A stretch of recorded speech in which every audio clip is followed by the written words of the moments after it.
Hello there. I'm Scotty.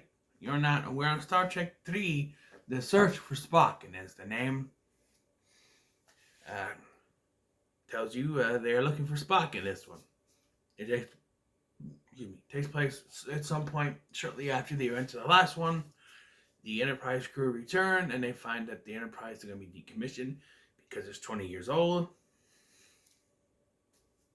And the members of the Enterprise are being split up to different areas. But Bones is acting weird. He goes into Spock's room and he has some of Spock's memories. He thinks he's Spock.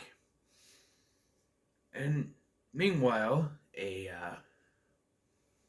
Klingon named Krug, played by Christopher Lloyd, is trying to find the secrets of Genesis, or as the alien that talks to Bones in this one, Genesis.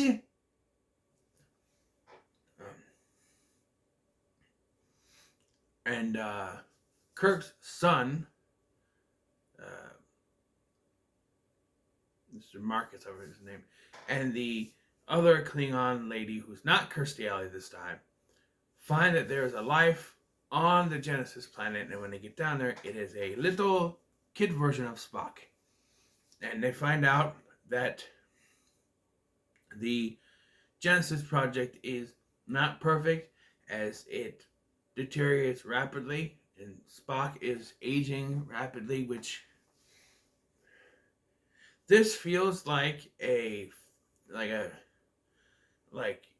okay, we're going to mention the Genesis project again, but we need to get rid of it so it's not a problem for the rest of the movies if we do more. So this feels like, we'll just say that it's not perfect and doesn't work the way it's supposed to, even though they were saying it's like a life-creating machine. But this Marcus, which I don't remember if Carol died in the last one. I don't think she did, but she's not in this one. Meanwhile, at Starfleet, they realize that Bones has Spock's memories because Spock met with him before he sacrificed himself. So now they need to take Bones to the Genesis planet to get what they assume is the pod with Spock's dead body in it, to take them both to Vulcan so that they can combine memories with the dead body and lay him to rest. But they don't know that Spock has been rejuvenated by Genesis. And yeah. So I thought this was a step down from the last one. Christopher Lloyd's Krug, whatever his name is not as an enjoyable villain as Khan. By the way, John Larroquette plays a Klingon in this. He's just randomly there. And they have a Klingon dog, so named Balzac by the Nostalgia Critic, and I am calling him that too. Balzac. Balzac dies. How dare you kill my Balzac? Yeah. The special effects are decent. The score in it, I kind of like the score in this one. The first one, they kept playing what would become the Next Generation theme song. I didn't realize till afterwards. I didn't think about it. I said in my review of the first one that that was technically before it was 1979, and that would go on to use that in the Star Trek Next Generation series. And then in the last one, they played dun dun dun dun dun dun dun dun, dun or whatever it was. And this one kind of goes back to the original series. It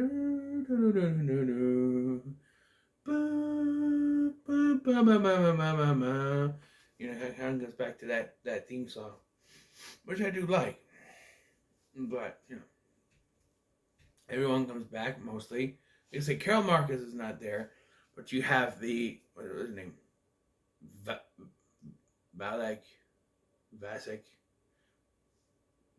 Vasek? Kirstie Alley's character in the last one. She's been recast. And then you have Kirk's son, Marcus. I don't remember his first name.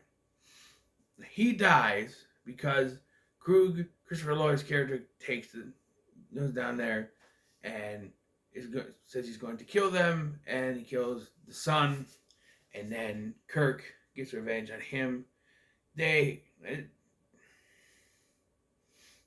I'll tell you what, these movies have some kind of emotional weight, because the last one they killed Spock. This one, they blow up the Enterprise. You can tell from their faces that they don't want to do it, but they have to. You see Scotty, Chekhov, and Kirk putting in the codes, and on the face you can see, it's their baby, it's their ship. They've had it for 20 years. But they have to sacrifice it to save people.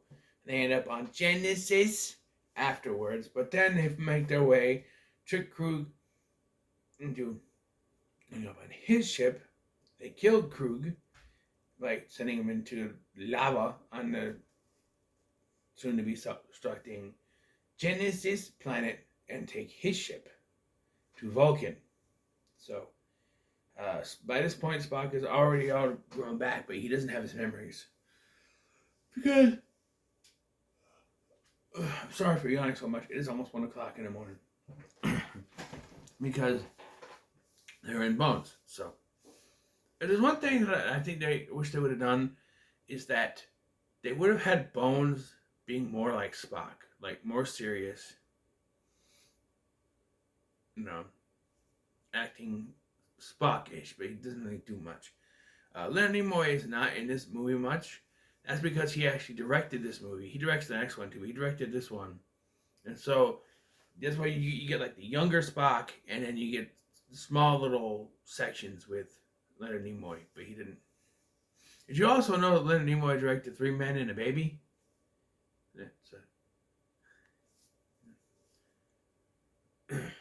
Yeah.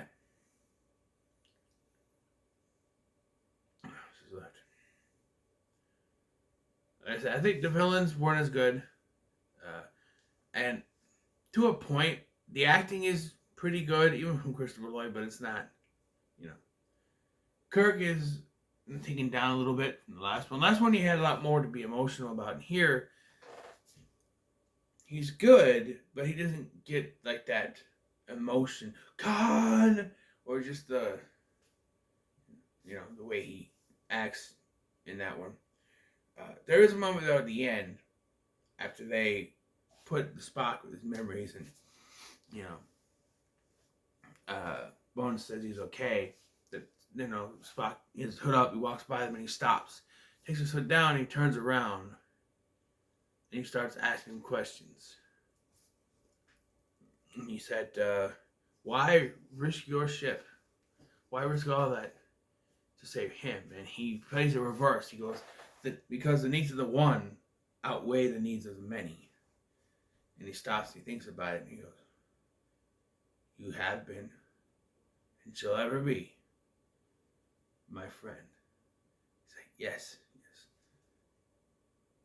Your name is Jim. Your name is Jim. Yes. And they all going around them as the theme song plays. It's a nice little moment at the end, and you see a smile on Shatner's face, which is really nice. And I think he does a pretty good job in this movie, although there is a little more action scenes in this. A lot of the action, the villains the villain and the hero were separated in the last one. There you get a little more screen time. There's a lot more. They get to a fist fight. You actually get a fist fight in this one. The other ones were just kind of standing there. You get a fist fight in this one. That's pretty cool. But I think going forward there's a lot more fisticuffs. But yeah. I don't think this one was that bad. I'll give it a middle of the road though. I don't think it's terrible. It's definitely better than the first one, but not as good as the second one. It's not bad. It's not bad. Notoriously, the odd numbered ones, like 1, 3, 5, are known as the bad ones. And yeah, 1 was insufferable with how long the shots were. 2 is great. 3, not bad. I hear 4 is good, and then 5.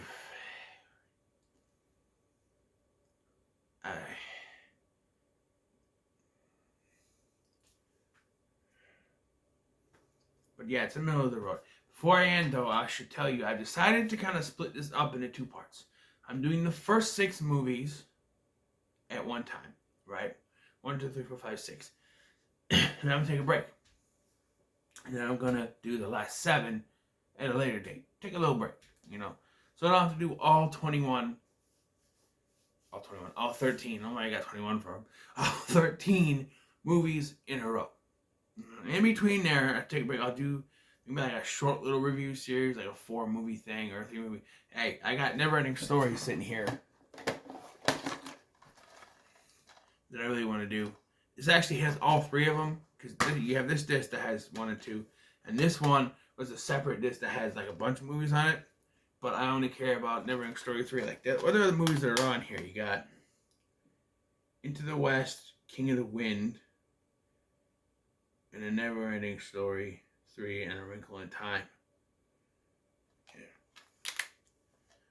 But I only care about Neverending Story 3 as it pertains to this. It's the easy way to get it. So maybe I'll do these 3 movies in between.